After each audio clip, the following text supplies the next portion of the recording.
जनवरी को आमने सामने होगी, एक फ्रांस और एक इंडिया, और हमने दोनों को ही बाइकआउट किया हुआ है। ये तो देखें ना ऊपर कितना बड़ा नुकसान है। हम समझ क्यों नहीं रहे कि दुनिया की जो सियासत है वो दोस्ती की तरफ आ रही है कि कहाँ से फायदा निकले, कहाँ पे हमें 2 रुपए बचे।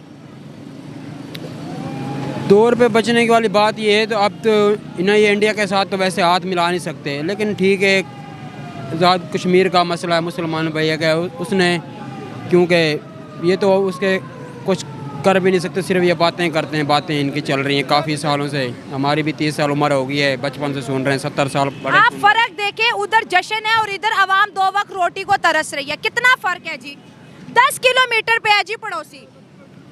नहीं, जश्न की या रोटी की यहाँ की तो कोई बात नहीं, अल्लाह देने वाला है, अल्लाह सबको दे रहा है। मसला तो है ना, आवाम को परेशानी तो है ना। मसला तो है, लेकिन हमारे हुक्मरान अल्लाह करे कोई गैरतमंद आ जाए, फिर सारे मसले। गैरतमंद हुक्मरान कौम को लीड करेगा, वो सही करेगा।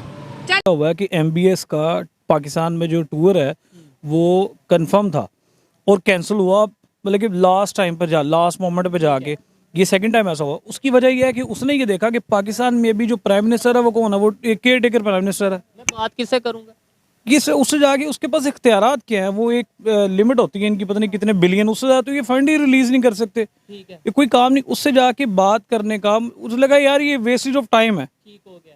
ये केयर टेकर प्राइम मिनिस्टर को मैं जाके मिलूँ, उससे बेहतर है कि मैं मोदी को जाके मिलूँ। कहना बड़ी खुददार कौम है, अगर वो सॉफ्ट कॉर्नर थोड़ा से भी रख दें तो उनको सलूट है। हमने तो कुछ भी नहीं छोड़ा, मुसलमान भाई कहते हैं मुनाफिक हैं। लेकिन वो इदारे अपनी लिमिट्स के अंदर है। उनके यहाँ एक army chief direct prime minister को रिपोर्ट नहीं करता। अच्छा, उनके यहाँ आर्मी चीफ की जो डायरेक्ट रिपोर्टिंग है वो जो उनका डिफेंस मिनिस्टर है उसको है। उसकी तो औकात ही नहीं है कि वो जाके प्राइम मिनिस्टर को कुछ चीज़ सजेस्ट कर सके। उसको मिलना वो एक उनके यहाँ एक रेयर ओकेजन होता है कि वो उसकी प्राइम मिनिस्टर के साथ मीटिंग हो रही है। हमारे यहाँ तो फिर आपको पता ही है, फिर हमारे यहाँ पे प्राइम मिनिस्टर साहब की उधर मीटिंग हो रही होती है। पीस खराब किसका हुआ है? पीस खराब पाकिस्तान पूरे खित्ते का हुआ है। मैं अब आप देखें यही बड़ी यार आपके डबल स्टैंडर्ड्स है, डबल इतने अरबों डॉलर भी खा लिए और आप कहते हैं पीस भी खराब हो गए। प्लानिंग थी, आपने बोला इंडिया प्लानिंग है। पूरी प्लानिंग में चले ना उन्होंने, एजुकेशनल सेक्टर अपना लेके चले हैं, इंफ्रास्ट्रक्चर लेके चले हैं, हर चीज में लेके चले हैं। अब उनकी IIT का ग्रेजुएट अपनी डिग्री US में जहां भी रखेगा, दुनिया में कहीं भी जाके रखेगा, तो उसकी भाई वर्थ ही वर्थ है। पंजाब यूनिवर्सिटी को कुछ नहीं पूछते। पंजाब यूनिवर्सिटी यहाँ एशिया में 1000 में आती है। हासिल किया। हाय दोस्तों, आपको स्वागत है 21 न्यूज चैनल में। दोस्तों, भारत अपना 74वां रिपब्लिक डे परेड 26 जनवरी को मना रहा है, जिसमें फ्रांस के प्रेसिडेंट इमैनुअल मैक्रोन भारत के चीफ गेस्ट के रूप में भारत आ रहे हैं। इस पर पाकिस्तानियों का रोना धोना स्टार्ट हो गया है। जी हाँ दोस्तों, इन लोगों ने इस पर बात करते हुए कहा कि पाकिस्तान में तो सऊदी के क्राउन प्रिंस मोहम्मद बिन सलमान ने अपना विजिट कैंसिल करवा लेते हैं, क्योंकि पाकिस्तान में केयर टेकर प्रधानमंत्री है। इससे हमें क्या फायदा होगा? इससे अच्छा यही रहेगा कि भारत के प्रधानमंत्री श्री नरेंद्र मोदी से मिल लें। जी हाँ दोस्तों, कुछ पाकिस्तानी भारत के रिपब्लिक डे परेड में इमैनुअल मैक्रोन के आने का वजह भारत के डेवलपमेंट को मान रहे हैं। दोस्तों, भारत और फ्रांस के बीच इन दिनों बहुत अच्छे रिश्ते चल रहे हैं। दोस्तों, अब वीडियो के स्टार्ट करते हैं और देखते हैं इस पर पाकिस्तानियों का क्या ओपिनियन है। दोस्तों, उससे पहले अगर आप मेरे चैनल पर नए हो तो चैनल को लाइक और सब्सक्राइब जरूर कर दें।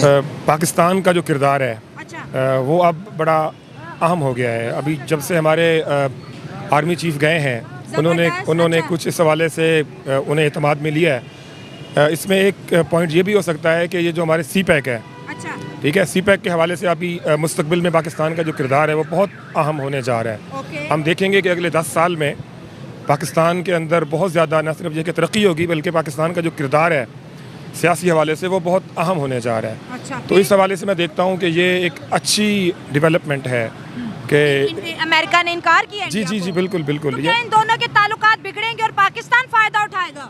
नहीं, ताल्लुकात तो मेरा ख्याल नहीं है कि बिगड़ेंगे। अच्छा, लेकिन ये है कि पाकिस्तान को कुछ ना कुछ इसमें फ़ायदा ज़रूर होगा, क्योंकि इंडिया चाह रहा है कि हम चीन से ज़रा थोड़ा सा फासला रखें। अच्छा, ठीक है ना, तो इस हवाले से वो कोशिश करेगा कि हमें थोड़ा चीन। फ्रांस जी चीफ गेस्ट के तौर पर हमारे पड़ोसी की मुल्क जा रहा है, और देखिए इंडिया भी अपने तौर पे बड़ा तरक्की कर रहा है, अच्छी तारीफें हो रही हैं पूरी दुनिया में। फ्रांस भी बहुत स्ट्रॉन्ग है। दोनों जब आपस में मिलेंगे, कोई वीज़ा देगा, कोई बिजनेस देगा, बड़ी बड़ी डीलें साइन होगी, तरक्की होगी, और हमारे लिए कुछ भी नहीं है। हाँ, तो ये हमें क्यों नहीं सोच आती? देखिए, हमें देखना पड़ेगा कि हमें जमहूरियत को मजबूत करना है। अच्छा, ठीक है ना। हमारे मुल्क में देखें, आप लोग देख रहे हैं कि इलेक्शन जो हैं वो आ रहे हैं, लेकिन आप देख रहे हैं कि कुछ लोगों को आपने खुली छुट्टी दी हुई है ठीक और है। कुछ जमातों को आप लोग जो है वो अभी तक पाबंद करके बैठे हुए हैं। अच्छा। तो जब तक हम अपने आप को ठीक नहीं करेंगे इस हवाले से, तब तक कोई बड़ी ताकत हमारी तरफ नहीं आएगी। बड़ी हैं, बड़े कंट्रीज हैं जैसे अमेरिका हो गया या फ्रांस हो गया या यूरोप कंट्रीज, कैसे रिलेशन है, रिस्पेक्ट क्या है हमारी? हमारी रिस्पेक्ट तो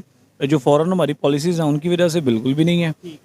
उसकी सबसे मेन रीज़न ये है कि इकोनॉमिकली जो हम स्टेबल नहीं हैं, और जब भी कोई भी कंट्री है दुनिया में इकोनॉमिकली वो स्टेबल नहीं होती तो ना तो उसकी कोई इस दुनिया में कोई इज्जत होगी, ना कोई फॉरेन लेवल पे इंटरनेशनल अफेयर्स में उसका कोई भी किसी भी सूरत में उसका जो पार्ट है वर्थ नहीं प्ले नहीं होगा, बिल्कुल नहीं होगा। ठीक हो गया। अच्छा, इसका जिम्मेदार कौन है? और दूसरे नंबर पे अगर हम बात करें दूसरे कंट्रीज की जो हमारे साथ ही सफर जिन्होंने, इवन इंडिया की अगर हम बात करें, आज उनकी क्या रिस्पेक्ट, उनकी क्या वर्थ या उनकी बात की कितनी वैल्यू है एज कम्पेयर टू पाकिस्तान? उनकी वही बात आ गई ना कि उनकी बात की वर्थ क्यों है। उनकी बात की वर्थ सिर्फ इसी वजह से है कि वो एक स्ट्रॉन्ग इकोनॉमिकल कंट्री है, और उसकी सबसे बड़ी रीज़न क्या है कि उनके पास एक बड़ी बेहतरीन और स्टेबल गवर्नमेंट आप देखेंगे।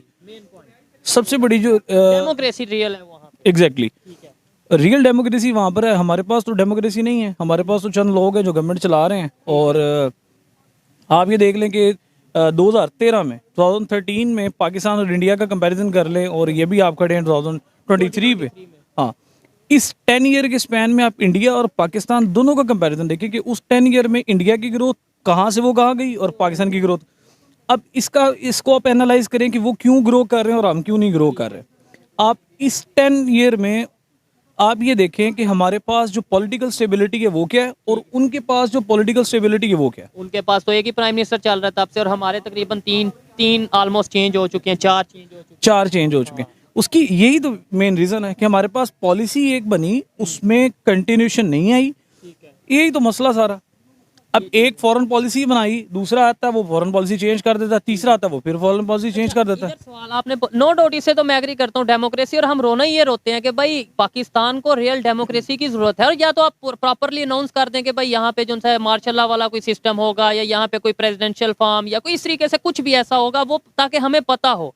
लेकिन डेमोक्रेसी कहना और फिर डेमोक्रेसी ना होना, ये अफसोस वाली बात है और नुकसान वाली बात है। अच्छा, वो 1 अरब 40 करोड़ ऑलमोस्ट आबादी है। डेमोक्रेसी वो आज तक उनका कोई ऐसा प्राइम मिनिस्टर नहीं जिसने अपना टाइम ना पूरा किया हो, या कोई मार्शल आज तक नहीं लगा। हमारे यहाँ पे 24, 25, 26 करोड़ और हर दूसरे तीसरे साल प्राइम मिनिस्टर चेंज। मतलब हम इन्हें नहीं मैनेज कर पा रहे, इतनी आबादी को, वो इतनी बड़ी आबादी को कैसे मैनेज कर रहे हैं। अब अगर अदारों की बात करें, मैं नाम नहीं लेता कि भाई कुछ अदारे हैं जो इंटरफेयर करते हैं, वो अदारे तो वहाँ पे भी मौजूद हैं।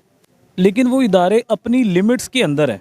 उनके यहाँ एक army chief direct prime minister को रिपोर्ट नहीं करता। अच्छा। उनके यहाँ आर्मी चीफ की जो डायरेक्ट रिपोर्टिंग है वो जो उनका डिफेंस मिनिस्टर है उसको है। उसकी तो औकात ही नहीं है कि वो जाके प्राइम मिनिस्टर को कुछ चीज़ सजेस्ट कर सके। उसको मिलना वो एक उनके यहाँ एक रेयर ओकेजन होता है कि वो